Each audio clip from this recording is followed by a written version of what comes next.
ने कहा फौज को न्यूट्रल होना चाहिए, तो चेलों ने कहा लब्बैक, वाह वाह, फौज को न्यूट्रल होना चाहिए। फिर कप्तान ने कहा अमेरिका साजिश कर रहा है, फौज हमें बचाए, तो लोगों ने कहा कि अमेरिका तो साजिशी है, हमारे मुल्क के खिलाफ है, हमारे मुल्क के खिलाफ इसने ऐलान जंग किया है, हमारे आइन को पामाल किया है, हमारी पार्लिमान को पामाल किया है, फौज हमें बचाए। हुकूमत की पीटीआई को मुज़ाकरात की फिर पेशकश, आए बैठे बात करें, सुलझाएं, बात करो बर्बाद मत करो, सुलझाओ उलझाओ मत। इंतशार की सियासत करने वाले मुल्क के खैर खां नहीं। बानी ने कहा फौज न्यूट्रल होनी चाहिए, चेलों ने कहा लब्बैक, अब बानी कहता है नून लीग एस्टेब्लिशमेंट से हमारी लड़ाई करवा रही है। कप्तान ने कहा कब्र तक पीछा करेंगे, फिर 9 मई हो गया, ये दीवाने हैं, पागल हैं या बहरूप ये, हमें हटाना है तो हटा दें, मुल्क ऐसे चलता रहा तो बर्बाद हो जाएगा। दहशतगर्दों के खिलाफ ऑपरेशन नहीं होने देंगे, तो बताएं क्या होने देंगे। हम कहते हैं बात करें, ये कहते हैं धरना देंगे। वजीर पेट्रोलियम मुसद्दिक मलिक की प्रेस कॉन्फ्रेंस। हुकूमती जमात का तर्ज अमल सियासी नहीं, गैर सियासी है। ये क्या हुआ, आओ बैठो मुज़ाकरात करें। क्या मुज़ाकरात की दावत इस तरह देते हैं?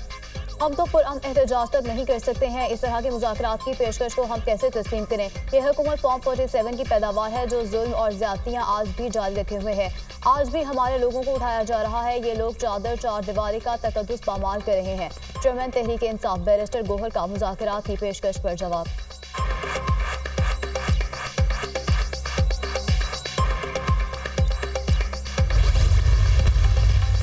विफाक से अपना हक लेकर रहेंगे, इदारों से दरखास्त है न्यूट्रल हो जाएं। लोग समझते हैं इनको लाने वाले इदारे हैं।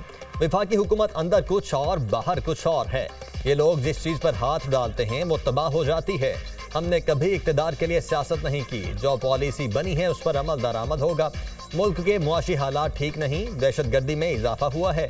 वज़ीर आला खैबर पख्तूनख्वा अली अमीन गंडापुर की मीडिया टॉक।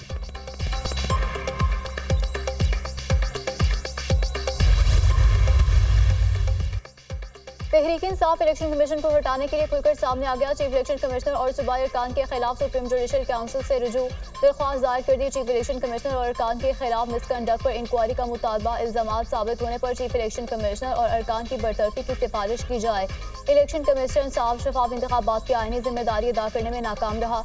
इलेक्शन कमीशन कानून के मुताबिक नतीजा जारी करने में भी नाकाम रहा है। पीटीआई उम्मीदवारों से कागजात नामजदगी छीने गए, कारकुनान को अगवा किया गया। इलेक्शन कमीशन ने प्री पोल धांधली पर आंखें बंद किए रखी। पीटीआई की दरख्वास्त में शिकायत।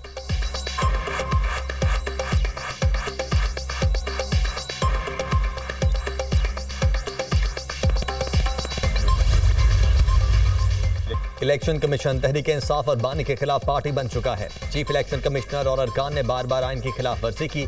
इलेक्शन कमीशन ने हमारी नशिस्तें गैर कानूनी तौर पर दूसरी जमातों में बांटी। इलेक्शन कमीशन आम इंतखाबात में होने वाली धांधली में भी मुलव्वस है। रहनुमा तहरीक इंसाफ बैरिस्टर अली जफर की मीडिया से गुफ्तगू।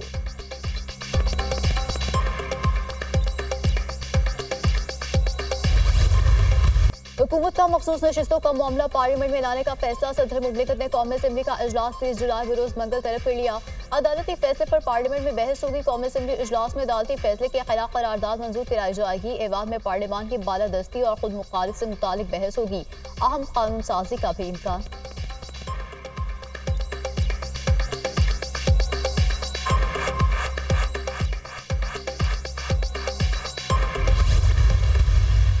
पीटीआई को फैसला करना होगा कि वो चाहती क्या है। जो पीटीआई के साथ हो रहा है वो पीटीआई का अपना किया हुआ है।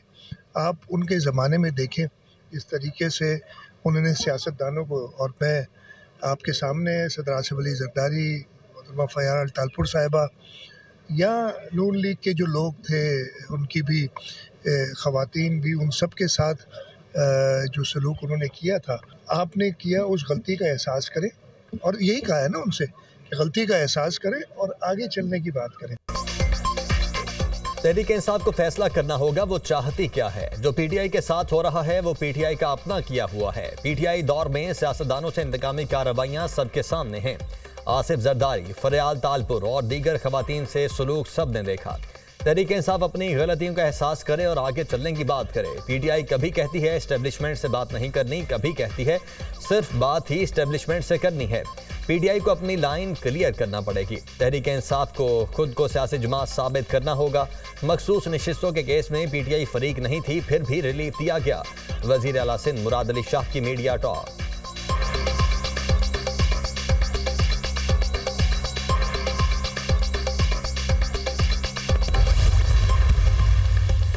पीटीआई की सोशल मीडिया पर इदारों के खिलाफ मुनज़्ज़म मुहिम की तहकीकात। 5 रुकनी JIT तश्कील। वज़ीर-ए-आज़म शहबाज शरीफ ने कमेटी की मंजूरी दे दी। आज इस्लामाबाद JIT की सरबराही करेंगे। डायरेक्टर FIA साइबर क्राइम भी कमेटी में शामिल। डायरेक्टर CTW DIG इन्वेस्टिगेशन और CTD के SSP कमेटी के मेंबर होंगे।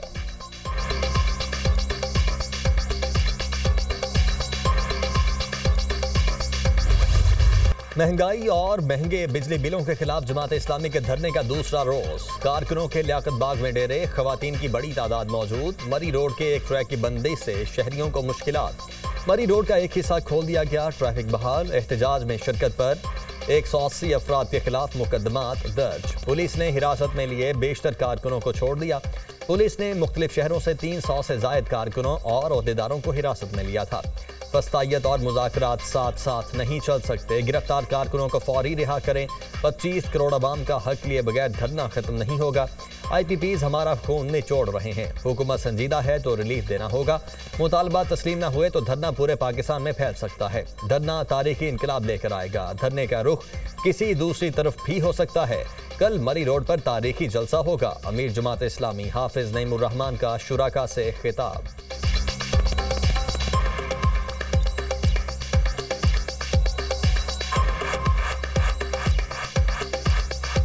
जमात इस्लामी के बाद बुजुर्गों को भी गिरफ्तार किया गया है, किसी को नज़रबंद किया गया है। जिम्मेदारान को मुतनब्बे करता हूँ कि फौरी तौर पर इन गिरफ्तार शुदगान को रिहा भी किया जाए और उनके सारे मुकदमात ख़त्म भी किए जाएं। अपना सियासी हक इस्तेमाल करते हुए पाकिस्तान के 25 करोड़ लोगों का मुकदमा लड़ रहे हैं। वो IPPs जो हमारा खून निचोड़ रही हैं, अगर जेन्युइन तरीके से इन्होंने बिजली के बिल कम नहीं किए और IPPs के मसले को एड्रेस नहीं किया तो ये धरना फिर यहाँ नहीं रहेगा, फिर ये आगे भी बढ़ेगा, फैलेगा भी, पूरे मुल्क में जाएगा। पूरा मुल्क इसकी पुष्ट पर आकर खड़ा होगा। किन मुतालबात पर हुकूमत से मुज़ाकरात किए जाएं? जमात ने फहरिस्त तैयार कर ली। 500 यूनिट माहाना वाले सार्फिन को बिलों में 50% रियायत देने का मुतालबा। पेट्रोलियम डेवलपमेंट लेवी खत्म की जाए। पेट्रोलियम मसनूआत की कीमतों में हालिया इजाफा वापस लिया जाए। अशिया ज़रूरत की कीमतों में 20% कमी का भी मुतालबा। गैर तरक्याती अखराजात पर 35% कट लगाया जाए। IPP से कैपेसिटी पेमेंट और डॉलर में अदायगी का मुआहदा खत्म किया जाए। ज़राअत और सनतों पर टैक्सेस में 50% कमी का मुतालबा। तनख्वाहदार तबके पर टैक्सों का ज़ालिमाना बोझ वापस लिया जाए। मराद याफ्ता तबके से टैक्स वसूल किया जाए। जमात इस्लामी के मुतालबात।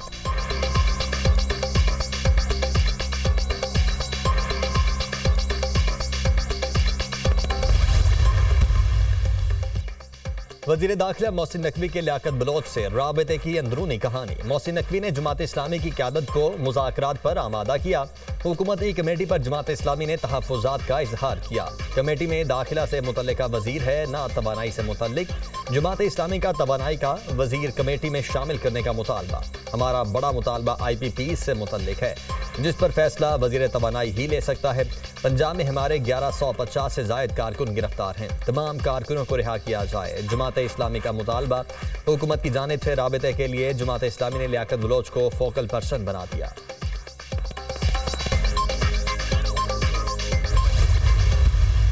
आप ओवर बिलिंग को रोकें और लोड शेडिंग को कम करें। हुकूमत को फिल फॉर ये करना चाहिए कि बिजली के ऊपर, डोमेस्टिक बिजली के ऊपर, डोमेस्टिक सारिफ के ऊपर, घरेलू सारिफ के ऊपर जो 24% टैक्स लगाया हुआ है आपने, उसको फिल फॉर हटा देना चाहिए और कम से कम अगले 4 महीने के लिए हटा देना चाहिए। आप 12-12 घंटे बिजली नहीं दे रहे, लेकिन बिजली के बिल उतने ही दे रहे हैं। अगर आप IPPs को पैसे नहीं देंगे तो IPPs शायद IPPs बंद कर दें, तो फिर आपके पास बिजली की लोड शेडिंग हो जाएगी। मैं कह रहा हूँ अपने अखराजात कम करें।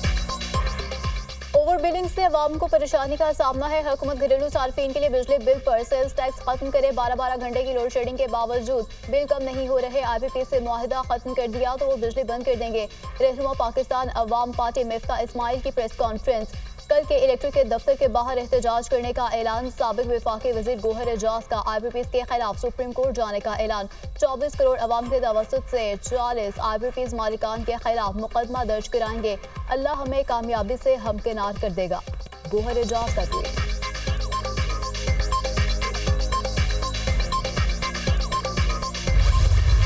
इस वक्त जो है वो बदतरीन क्राइसिस जो है वो बिजली का है। बिजली आ नहीं रही, बिल आ रहा है। IPPs का मसला है, IMF का मसला है, महंगाई का मसला है। जो नए लोन लेने हैं उस नए लोन के लिए IMF की शराइत पूरी करनी है। टेररिज्म जो है वो मुल्क में डिस्टेबलाइज हुआ है। वही सारी चीज़ें जो है वो उसको मैनेज करने में डेफिनेटली जो एक बहुत बड़ा चैलेंज है। IPPs के मामले को सही किए बगैर ये पाकिस्तान ठीक नहीं हो सकता। मुल्क में बिजली का बदतरीन बहरान है। IPPs, महंगाई और दहशतगर्दी के चैलेंजेस दरपेश हैं।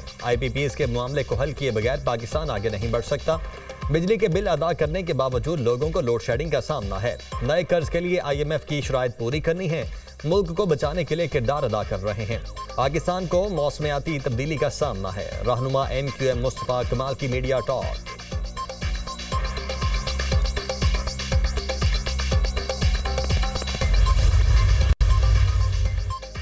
वज़ीर आला पंजाब मरीम नवाज से मोबाइल फोन बनाने वाली कंपनी के डिप्टी चीफ एग्जीक्यूटिव ऑफिसर की मुलाकात। पंजाब के डिजिटल ग्रोथ के लिए स्ट्रेटेजिक ताउन पर तबादला ख्याल।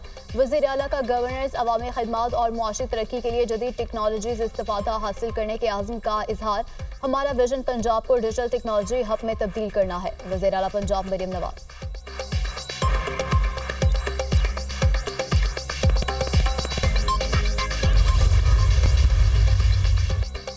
पंजाब में बादल फिर रंग जमाने को तैयार। बुहेराए अरब से मॉनसून हवाएं मुल्क में दाखिल होंगी। कल से 31 जुलाई तक आंधी और गरज चमक के साथ बारिश मुतवक्के। कराची समेत सिंध में भी कहीं हल्की और कहीं तेज बारिश का इम्कान। गिलगित बल्तिस्तान और कश्मीर में कल और परसों बादल बरस सकते हैं। योब, बारखान, लोरालाई, सिब्बी और खुजदार में गरज चमक के साथ बारिश मुतवक्के। आज़ाद कश्मीर, गुजरात, हाफिजाबाद और शकरगढ़ में बादल बरस पड़े। कोहलू में मूसलाधार बारिश से गर्मी का जोर टूट गया।